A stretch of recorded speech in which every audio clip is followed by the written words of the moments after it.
Colombians hold vigil for slain student protester Dylan Cruz as the national strike continues. Thousands of Algerians protest against the upcoming presidential election. And dozens killed in the capital of the Democratic Republic of Congo due to heavy rains.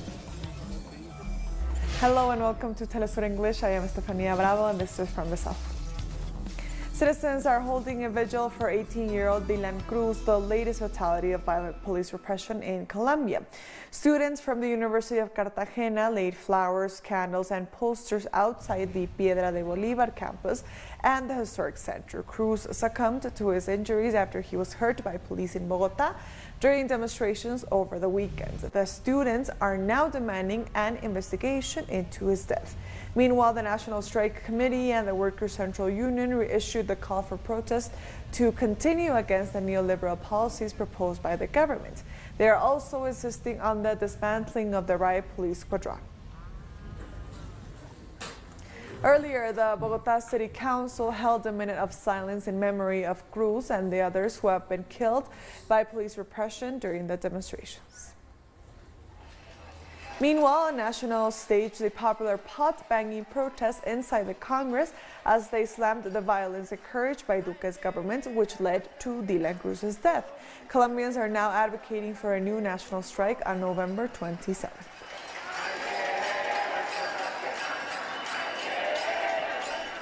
And following Dylan Cruz's death, the Colombian Association of Student Representatives has demanded that the government dissolves ESMAD, the riot police group.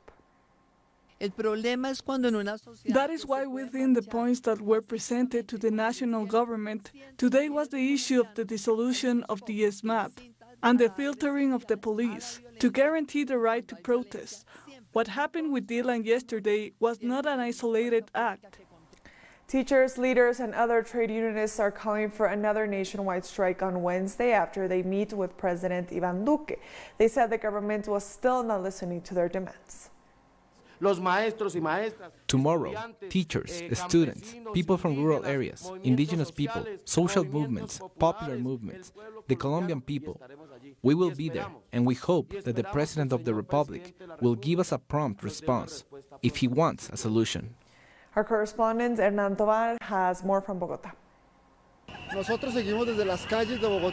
We are here on the streets of Bogotá, where there are numerous marches, vigils, and pot-banning demonstrations taking place all over the city. In this street, you can see behind me many students who are protesting against the murder of Dylan Cruz, the 18-year-old protester who was seriously wounded by the riot police on Saturday. And yesterday, the hospital announced that he had died of his injuries. Also in the afternoon and evening, several pot-banging protests are being held. The organizing committee of the national strike met with President Ivan Duque earlier in the day and presented their list of demands. But they didn't accept President Duque's attempt to incorporate them into what he is calling a grand national dialogue. They said that wasn't appropriate because their strike has specific demands around pensions, labor rights, and so forth, which need to be addressed directly and not as a part of a broader meeting. They also want to talk about the human rights abuses that have been committed by the security forces against demonstrators in the streets in recent days. The persecution of political leaders pertaining to the movement towards socialism party continues despite an agreement for new elections in Bolivia. Police acting in conjunction with the de facto government installed after the right-wing coup to depose President Evo Morales arrested Daisy Choque, a former candidate for the MAS party. She was detained while giving an interview at her home. Her lawyer says she is a political prisoner. Also on Monday night, the vice president of Movement Towards Socialism, Gerardo Garcia, together with the transport secretary Ramon Caro, were arrested, both accused of alleged misuse of state goods and robbery. Mass members of the far-right Santa Cruz Youth Union raided the Campesino Workers Union offices in the Santa Cruz region. The youth union played an active role in violence before and after the October 20 election and have been described as a paramilitary group. The Santa Cruz Civic Committee has announced a meeting at which they plan to announce the candidacy of Luis Camacho for the presidency. Camacho played a pivotal role in the right-wing coup against Evo Morales, calling for a violent protest in order to remove the legitimately elected president. Our correspondent in La Paz, Freddy Morales, has the latest on what's happening in Bolivia. La situación en general de Bolivia ya es de normalidad total. The situation in Bolivia is more or less normal now. Last night, what's being considered the final agreement was signed between social sectors and the current government. The Bolivian Workers' Union, the Campesino Confederation, the Women's Campesino Bertolina Sisa organization, and others, which make up, according to President Evo Morales, his social cabinet, with which he met every month. Last night, the pacification of the country agreement was signed, bringing an end to all ongoing mobilizations. The previous day, an agreement was signed in Cochabamba between coca growers and other organizations, with the authorities and the department. The deal included the lifting of roadblocks and the normalization of all activities. Yesterday, the first member of the new Supreme Electoral Court was chosen, corresponding to the delegate for the executive. Salvador Romero, who was president of the court between 2004 and 2008, he's going to be the government's representative. Within the coming 18 days, the legislative will assign the remaining 6 places. Once they are assigned, election must be called within 24 hours. Something key to this is that a time frame of between 90 and 120 days has been cited for elections, but Salvador Romero, the executive's delegate, has said that this is impossible. Now he's saying that a more likely time is the middle of April. Coming up, Prime Minister of Dominica says the opposition back from abroad is trying to stop elections from taking place. Stay with us.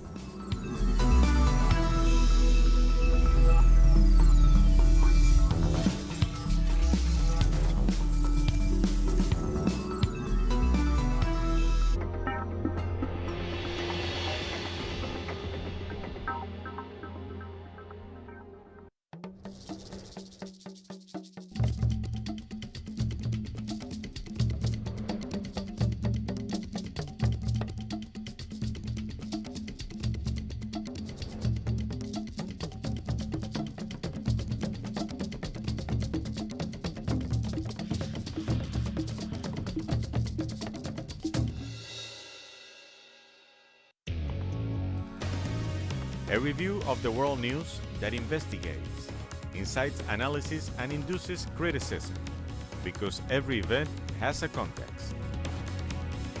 Pusimos el punto en ahí. Dot in the eye.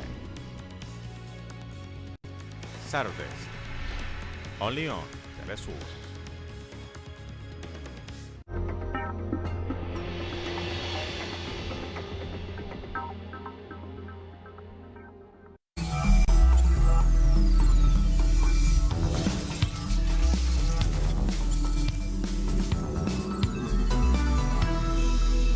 Welcome back to From the South. The Prime Minister of Dominica, Roosevelt Skerrit, says the opposition back from abroad is trying to stop elections from taking place on December 6th. He was speaking in an exclusive interview with Telesur's Madeleine Garcia. Well, you know, we are having general elections in our country on December 6th. And there are attempts to derail or to prevent this from happening. And the opposition is seeking to create a situation in the country that would give one the impression that the country is not stable, that there are riots, and there are serious conflicts taking place in the country. And therefore, it would appear to the outside world that the country is ungovernable. And therefore, that situation would not allow for the holding of elections in our country. Now, the opposition is saying that the reason why they're taking those actions is because there have been no electoral reform in our country. Now, this government, which I have had the honor to lead, has done all what is required to ensure that there is the electoral reform that's required. But the legislation which was required to be passed in the parliament to allow for the reform to be completely effective was blocked by the opposition. So on one hand, they say they support electoral reform, but on the other hand, they are not prepared to support the actions which are required to get the electoral reform in place. Also, the Prime Minister accused the Secretary General of the Organization of American States, Luis Almagro, of promoting the campaign against his government. He said that was in retaliation for Dominica consistently voting against intervention in the region. We believe that the Secretary General of the OAS is one such person who has had an issue with Dominica's position at the OAS, you know, and you have seen his tweets, and these are not, the Secretary General of the OAS is supposed to be an independent person, an apolitical person, who is a representative of all of the nations of the OAS. But it is clear by his actions, by his utterances, by his tweets, by his statements, that he has a bias in Dominica, and that bias is against my government. I think he has a program or a strategy of regime change in the OAS, and they're targeting certain member states. Dominica is one such country which they're targeting, and my government is one such government that they're targeting. So it is not about whether there's going to be free and fair elections in Dominica. It is not about the electoral process. They have waited for this opportunity to implement the strategy. So it is something that has been in the making for 3-4 years, and now is the opportunity to have it implemented. There are entities and interests that are using elections, and so they make a pronouncement that these elections were not free and fair, and therefore this government has to be set aside, and they will install who they want. And you see it in the region. There were attempts in Venezuela to do the same. They did it, you know. So it is the same script. Antigua and Barbuda's Prime Minister Gaston Brown is hitting back at U.S. officials whom he criticized for involving themselves in his country's internal affairs. This after U.S. Senator Dick Durbin chastised Brown for taking a $15 million .8 loan from the Alba Bank to inject into the cash-strapped regional airline Liat. I don't know why they have to intervene into our domestic affairs. We do not get into their affairs. We do not comment on their affairs. We're an independent state, and even though we're small, they ought to extend some level of respect to us in our decisions. We understand that we cannot utilize the U.S. system to move money emanating out of Venezuela, and we will never violate, because at the end of the day, we take U.S. policies very seriously, even though we may not necessarily agree with their sanctions. Where there's sanctions, we do not violate. So the $15 million that we will be getting from the Alba Bank, it is actually EC money that is already in our jurisdiction, even though denominated in US dollars. It's EC dollars that we will utilize to invest in Liat. So we will not be utilizing the US banking system.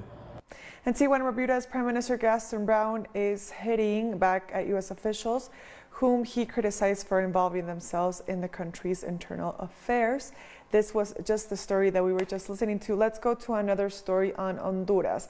An Honduran television journalist has been shot dead shortly after leaving his station. Journalist Jose Arita was killed after leaving Channel 12 in the northern city of Puerto Cortes on Monday night. The initial investigation shows that 4 men were waiting for him and began shooting as soon as he reached them. The Honduras College of Journalists says that 84 journalists have been killed in Honduras since 2001, with the majority of the cases left unsolved. Moving on, this Tuesday is the second and main day of the general strike called by Chile's trade unions. They say the stoppages will continue until the government decides to listen. After more than 5 weeks of protests against neoliberal policies in Chile, trade unions and social movements called on the population to join another general strike on the 26th of November. We are calling on everyone in both the public and private sectors to paralyze the country. This Tuesday, on Monday we had a partial strike, and Tuesday is the big nationwide stoppage, and we will continue to mobilize. We have been pro-existing for a month, and the government has understood nothing. So the trade union movement will keep calling strikes if this government doesn't finally address the demands of the people. The organizers say the strike is being fueled by the impunity enjoyed by those responsible for the repeated human rights violations by the security forces against the Chilean people in the streets. They demand that the government of Sebastián Piñera accept political responsibility for these abuses. The government must take responsibility for the flagrant abuses of human rights that have occurred, not just in recent days, but since the first day of the uprising. So we say very emphatically that there must be no impunity. We demand the truth and justice and compensation for the relatives and victims of these human rights abuses. Workers, students and other movements insist the protests won't stop until there are new social and economic policies for the health service, education, pensions and labor rights. Most social movements agree that the only way to really change the country is through a constituent assembly with the broadest possible participation of the people in order to build a country that is genuinely inclusive. We have a president who is not governing the country, so Piñera must resign. And we must move towards building a new country through this new constituent assembly elected by the people. The unions and social movements have called for stoppages in the ports and public services, as well as marches across the country.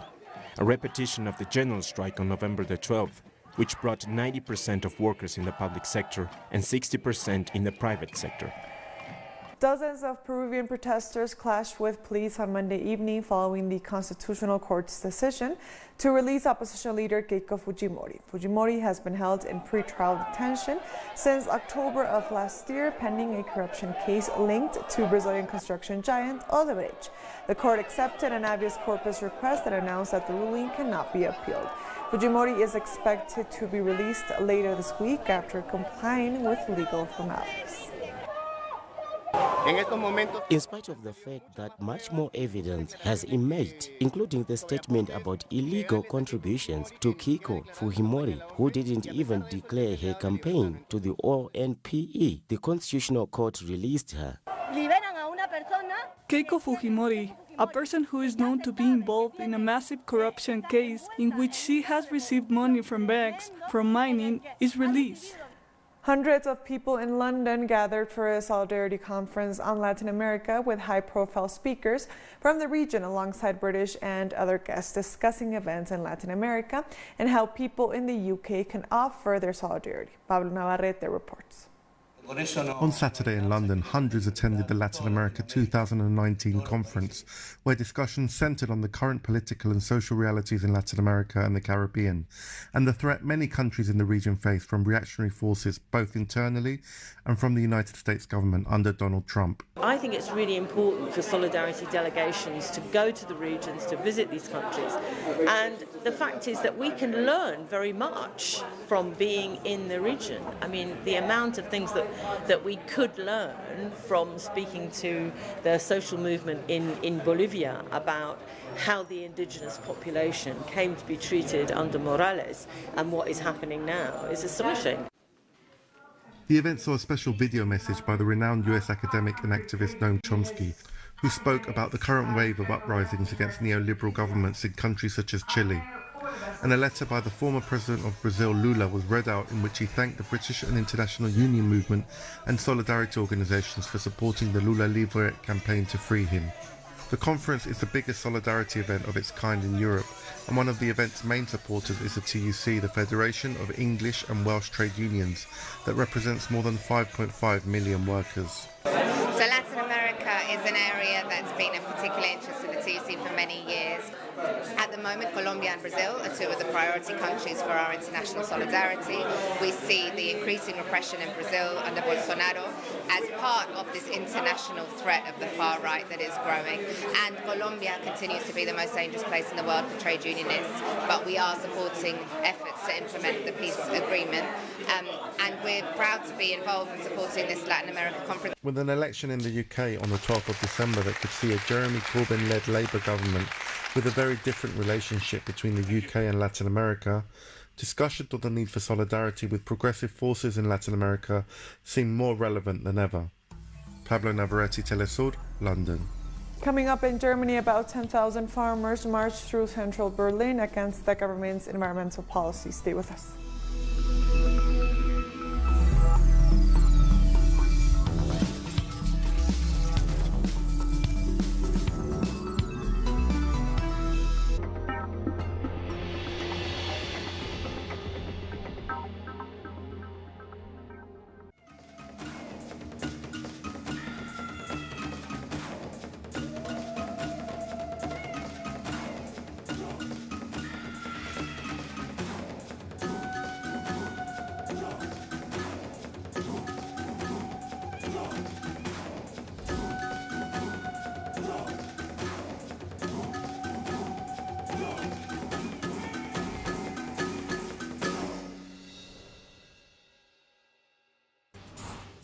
Innovation, science, the technological breakthrough, and its influence in society. Viajeros del saber, el futuro está aquí. Atomen. Monday, only on Telesur.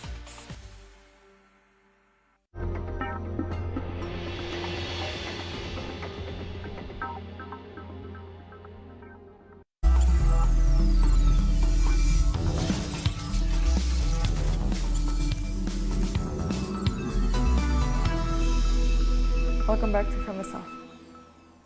Thousands of Algerians have marched through the capital, Algiers, to demand the cancellation of the upcoming presidential election on December 12th. Protesters say the 5 candidates are all senior officials from the military regime under former President Abdelaziz Bouteflika.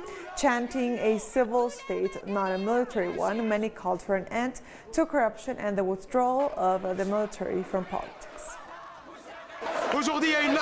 Today, there are still 1 million people here to ask you to leave.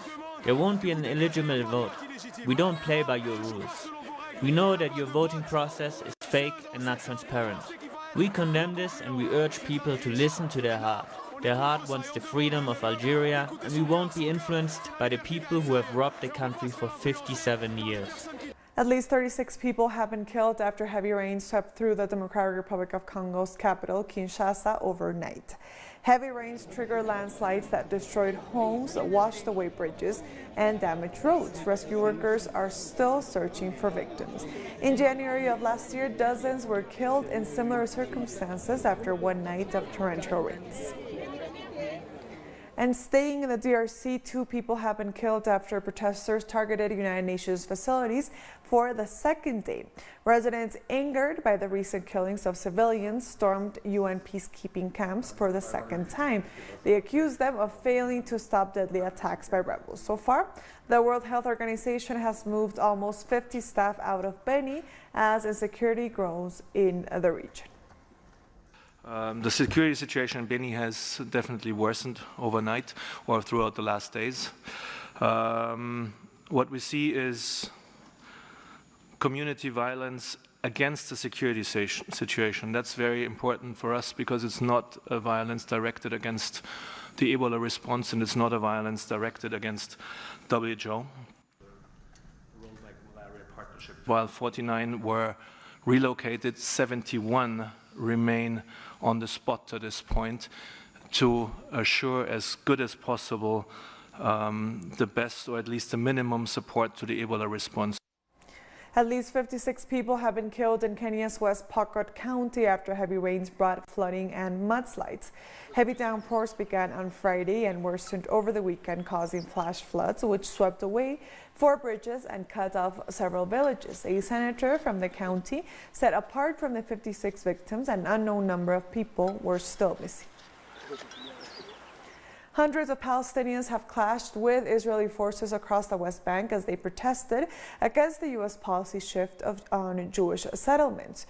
During their so-called Day of Rage, Palestinians hurled stones at Israeli soldiers in various cities in the West Bank. In response, the soldiers fired tear gas and stun grenades to disperse the crowd. Last week, the Trump administration announced it was abandoning its 4-decade-old position that Jewish settlements in the West Bank were inconsistent with international law. And by doing so, the U.S. effectively backed Israel's right to build Jewish settlements in the occupied West Bank.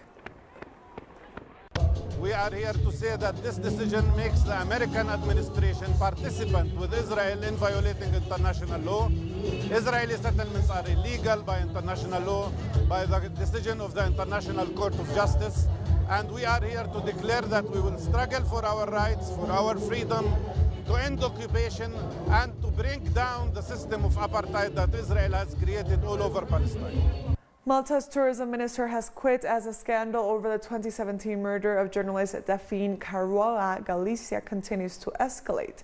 Conrad Missy denied any involvement in the case, but his resignation comes as government chief of staff Keith Schembri also stepped down after he was being questioned by the police in connection with the murder investigation. Economic Minister Chris Cardona also suspended himself from the government. Caruana Galizia was a well-known investigative journalist in Malta who regularly reported on corruption allegations, including members of the government like Schembri and Missy. And lastly, in Germany, about 10,000 farmers marched through central Berlin with 5,000 tractors against the government's environmental policies. Protesters gathered at the city's landmark, the Brandenburg Gate, bringing traffic to a halt. They're rejecting the government's policy package, which includes plans to limit the use of fertilizer to tackle nitrate pollution in groundwater and ban the controversial weed killer, glyphosate, by 2023 to protect insect populations. However, farmers say they are fed up with being labeled as villains in the fight against climate change. And with that, we've come to the end of this news brief. You can find these and many other stories on our website at telesurenglish.net. And also join us on social media. We are on Facebook, on Twitter, and on Instagram. For Telesur English, I am Estefania Bravo. Until next time.